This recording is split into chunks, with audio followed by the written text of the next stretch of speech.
And so he goes, okay, well, I don't have anything prepared, so I'll just sing the opening credits song to the Dukes of Hazzard. Just some good old boys. He got up there and sang the whole thing. It was fantastic. Did he get the part? He got a part. Yeah, absolutely. Yeah. Well, a singing part even. Yeah. I thought you were going to go with, because I was just thinking, oh, just like Ryan from the OC. Just like Ryan from the OC. That's right. Yeah.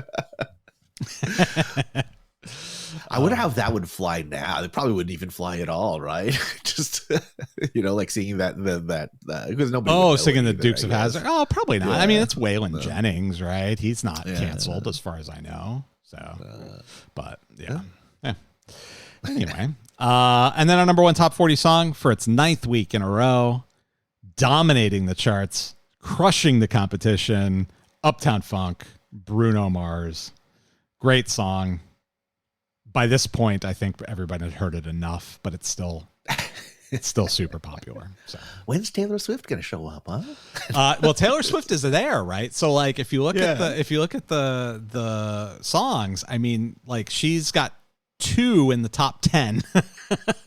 She's got 2 songs, Style and Blank Space. I don't know Style. I know Blank Space. She's got 2 in the top 10, and then she's got like another couple down the chart. Shake It Off's down there. Yeah. So Taylor Swift is definitely there. She's just not dominating at this point with. And you know what's funny is because when was this 10 years ago? This was 7 years ago. So 2000. I'm sorry, 8 years ago, 2015. So yeah, now somehow she's even bigger now. Way bigger now. Way bigger now. Way bigger now. The queen of all media is what she is. Forget really Howard Stern. Like she's in charge. Yeah, I was so in love with her. Oh yeah, I mean she's a pretty lady, a very pretty lady. She's talented. Yeah, I'm not going to say anything negative about her on this podcast. Fight me. Yeah, I don't want the Swifties coming for me. How dare you? I can handle just about anything, but I can't handle the Swifties. I know that. So I think I mentioned this before. They'll dox you, and they will come after you. when she was in town for the summer tour, I think it was back in April here in Las Vegas. Yeah, man, it was like an invading army of sequins and her face everywhere. Mm-hmm. Sequins and wristbands and Taylor Swift face everywhere. Yeah. And people just bursting into song at random moments. That's just like they're all in the same gang. It's such a weird, you're absolutely, it's like the same gang. I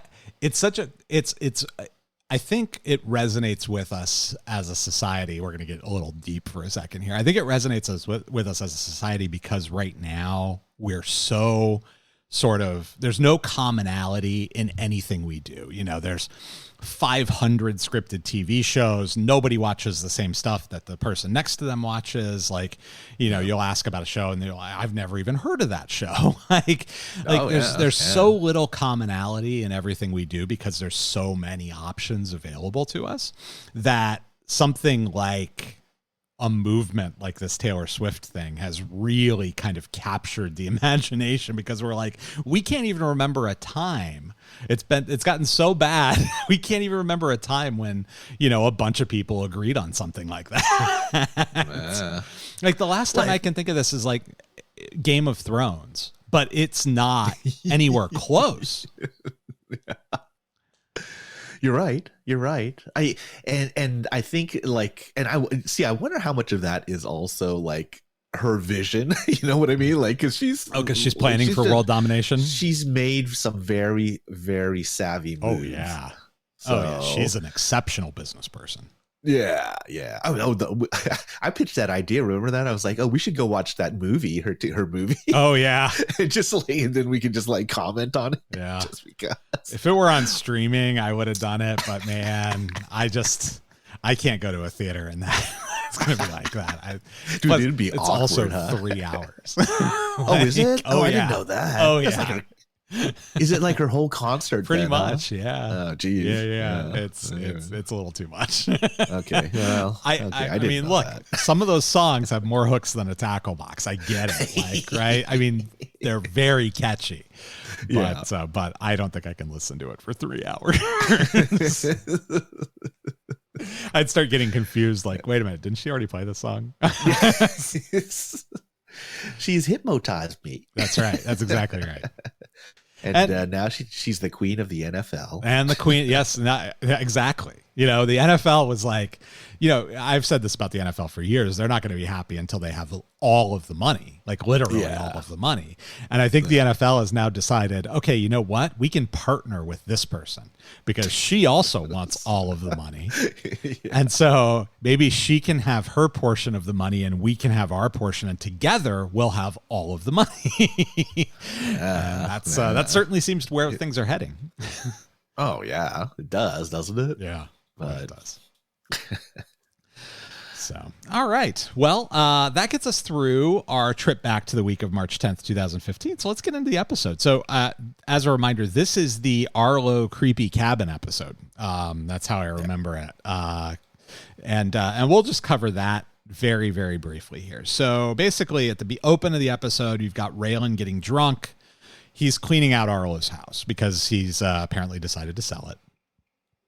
We know that. And not to Ty Walker.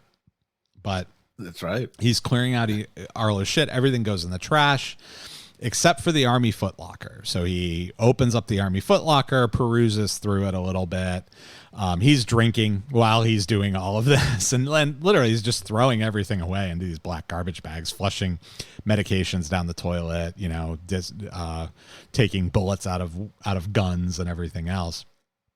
And he goes into this footlocker and he finds this whole stack of letters from his mom to Arlo, presumably when Arlo was in Nam.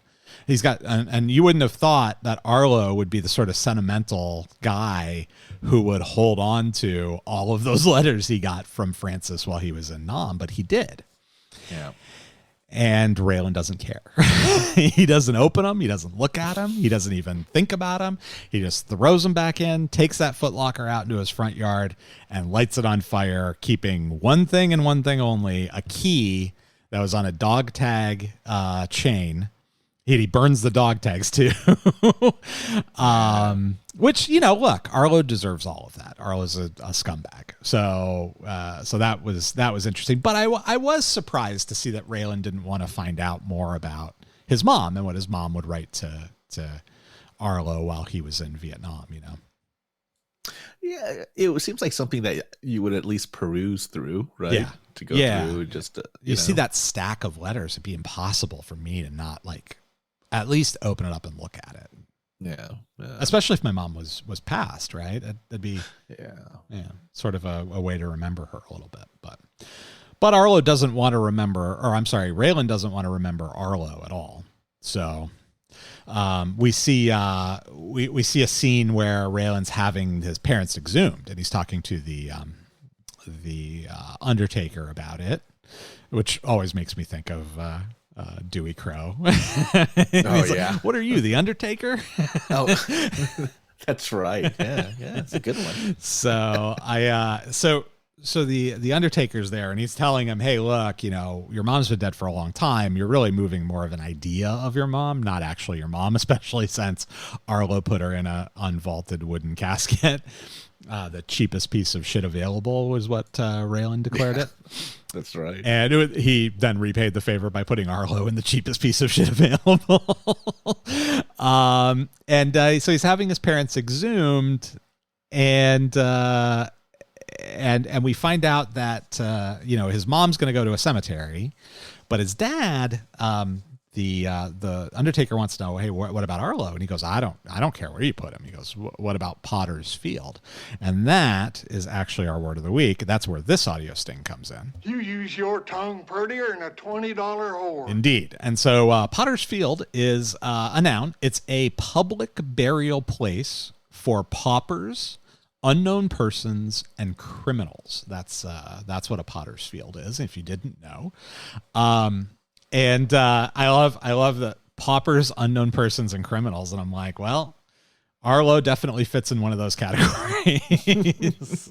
At least one of those categories. Yeah. So Arlo's going to end up, rotting in a field somewhere. And, except at the end, we find out, and we can actually just skip to that right now. Raylan goes to check out. So he got that key right off of the dog tags, and he goes to check out the shed on the property somewhere. I don't know where on Arlo's property this is. It's a powered shed that's like a murder shed. It's wild. He goes in and it's just like this open space and it's dark and earthy. And it's like, oh my God, this is where you torture a human being in this room. Right. And apparently Arlo just went there to get away from everything and be quiet and sit in the dark. Literally his man cave. Yeah. Yes. Yeah. Literal man cave. Exactly. And he finds it empty. And so we get this weird scene with Ray Barry coming back to play irredeemable scumbag Arlo Givens for a few minutes, and giving Raylan a hard time about believing that there was something evil in that space. And I have a few notes on this, but my main note is that I'm smart enough to understand that the empty room represents the past at the same time as fear and unwarranted fear. But I'm not smart enough to understand what they're trying to say about it. So I get what it represents, but I don't get like what they're trying to say about it with regard to Raylan. If it's like when you confront your fears, you realize that it's just that all of those are just an empty room or something like that. But I don't know. I'm not smart enough to figure that one out. They didn't give me enough clues to understand. But yeah, I have nothing to add to that. But Raylan eventually decides to not dig up his parents and just grabs his headstone instead. And the Undertaker asks where he wants to send it, and he's like, "Your guess is as good as mine." So we don't know. We don't know what the hell is going on there. But his parents are staying on the property, and he's going to sell the property with them in the ground there. So that gets us through that plot point. If you would you keep the body, like let's say that you're the new property owner, you buy a house, would you leave that cemetery there? That's an interesting question. There's a lot of laws and rules about that. Yeah. A lot of times when you buy a property that has a cemetery on it, you will there'll be restrictions in the deed about what you can do or can't do with that space. Sometimes you even have to provide access to, as part of the deed, you'll have to provide access to the people who are mourners, people who are relatives of that person, to come and visit the site. Interestingly, there's a situation like this in Val Kilmer's autobiography. He talks about it because his dad is in a cemetery that's not really a cemetery, and a plot that's not really a plot on land that belongs to someone else. And so in order to visit his father's plot, he has to have access to that other person's property. It's interesting to read. Like an easement sort of thing? Sort of, yeah. Yeah, it's sort of an easement. It's a restriction on the deed and a restriction on what you can and can't do with the land. And there's a bunch of rules. We won't get into the rule against perpetuities, which is the most boring and at the same time fascinating legal rule that's been in place for hundreds of years that is impossible to understand also. So we won't get into that. That's not for this show. That's for a different show. But what if they came back to haunt the property? Right? That'd be the thing, right? Oh, yeah, like buying a property that has Bigfoot on it. It's like, am I allowed to hunt him, or do I have to live with him? Or is it like, is Bigfoot like a person? Like are you gonna get charged with murder? Yeah, exactly. Maybe you just eat him. I don't know how it works. Just roast him on a spit there. Oh, geez. Like Boyd in the with the pig. In the last episode. At Bulletville, yeah. So, you know what I didn't realize, and shame on you listeners for not pointing this out to us via email or via X, by the way. The pig died in the episode, and Boyd killed a pig